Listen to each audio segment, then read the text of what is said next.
Selamat pagi sahabat subscribe semua. Semoga hari ini kita ada dalam lindungan Allah Subhanahu wa taala dan semoga hari ini kita ada dalam keadaan sehat walafiat ya.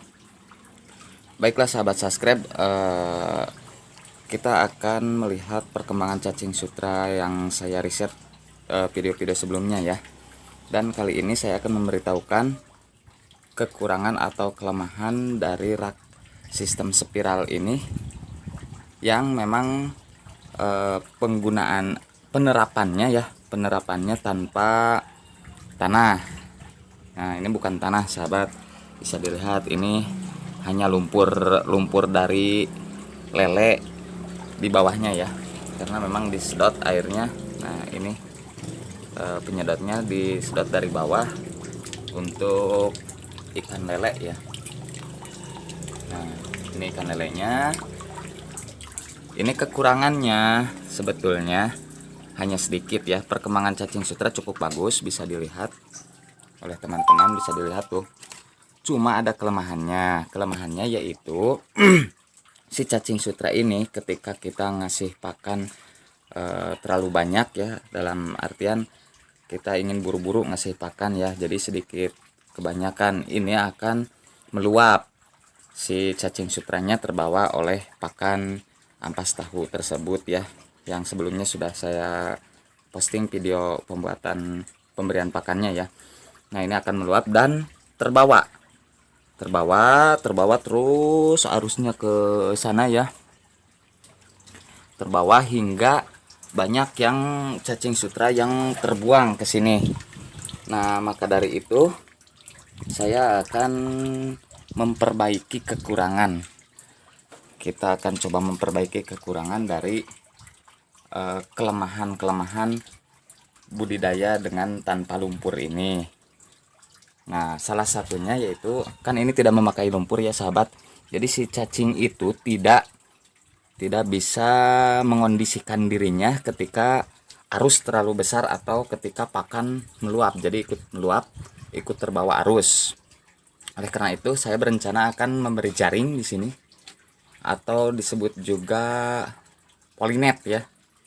Pemberian polinet di sini rencananya ke sana.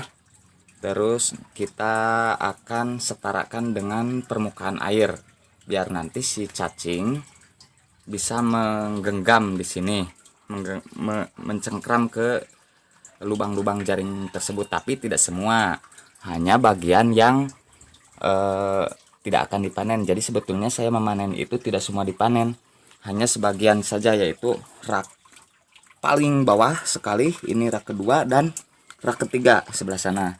Jadi untuk rak atas yang tidak akan dipanen, kita akan membuat tutup karena memang tidak akan dipanen ini gitu.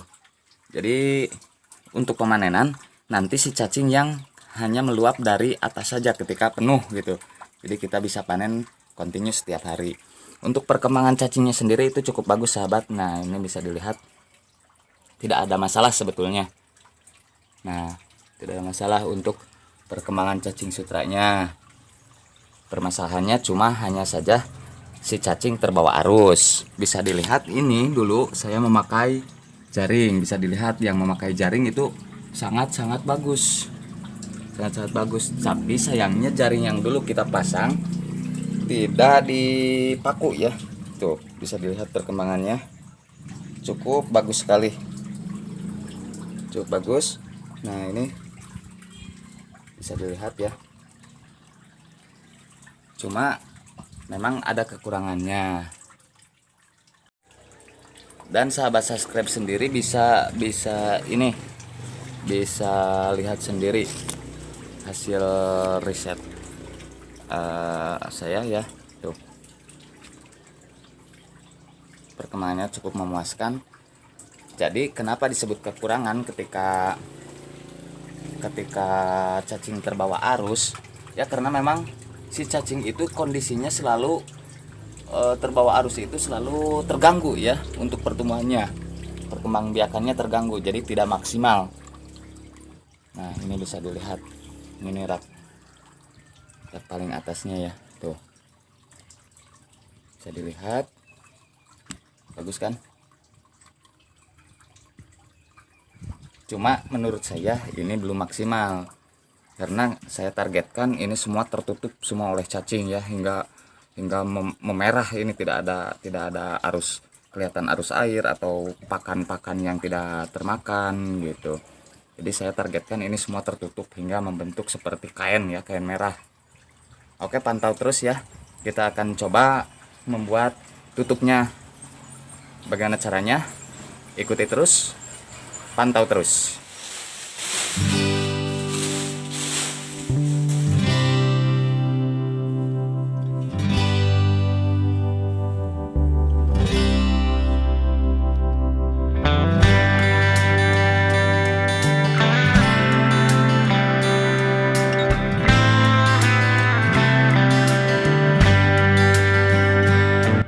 Ini dia sahabat, setelah dipotong menjadi potongan-potongan kecil berdasarkan dari lebar dan panjang dari nampan yang telah ada. Jadi kita sesuaikan. Untuk penempelannya kita akan menggunakan hektar ya, terbesar. Nah, jadi kita pasangkan sahabat ya, seperti ini. Ini kan bisa dilihat cacing-cacingnya mengapung di atas karena memang tidak ada genggaman, mereka itu tidak ada alat untuk mencengkram. Jadi kita pasang. Nah, ini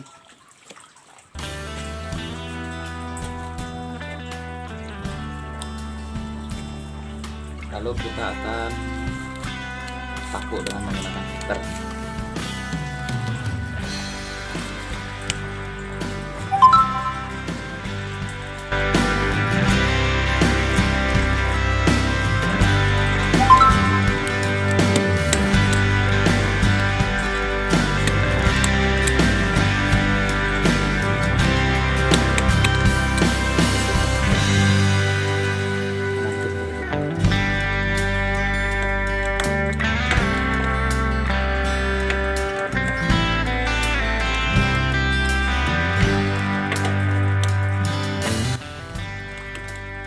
Nah, jadi ini seperti ini sahabat hasilnya.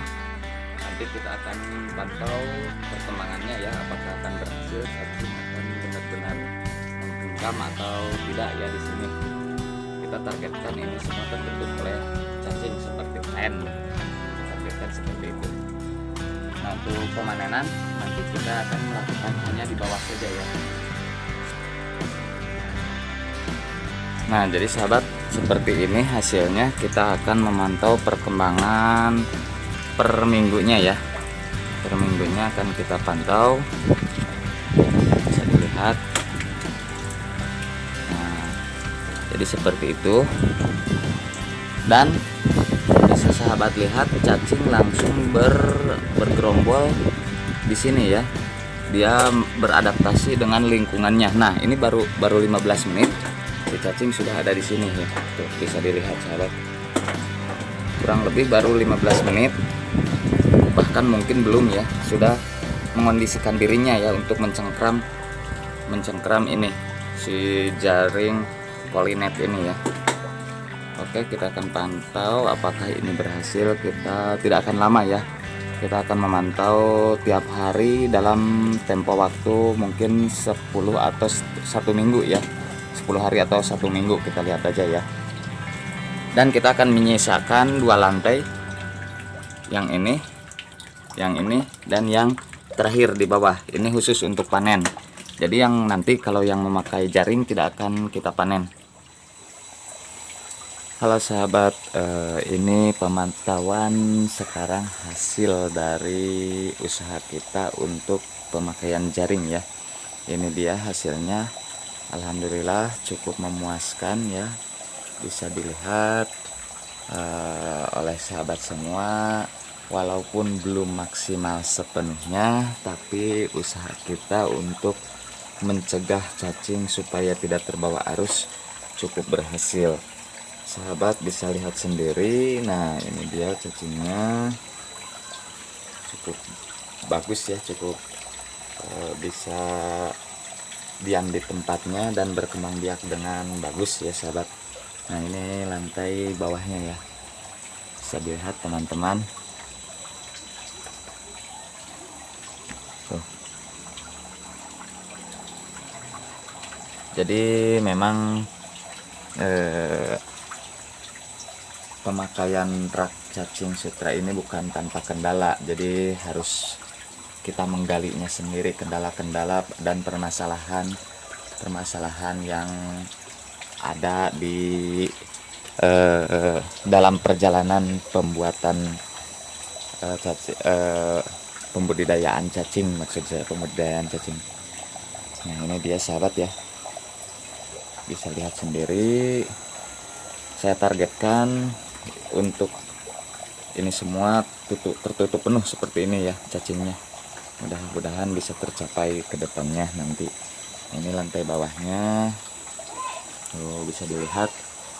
Oke, untuk video kali ini saya cukupkan sekian dulu. Sampai jumpa di lain kesempatan dan dengan video-video yang lainnya.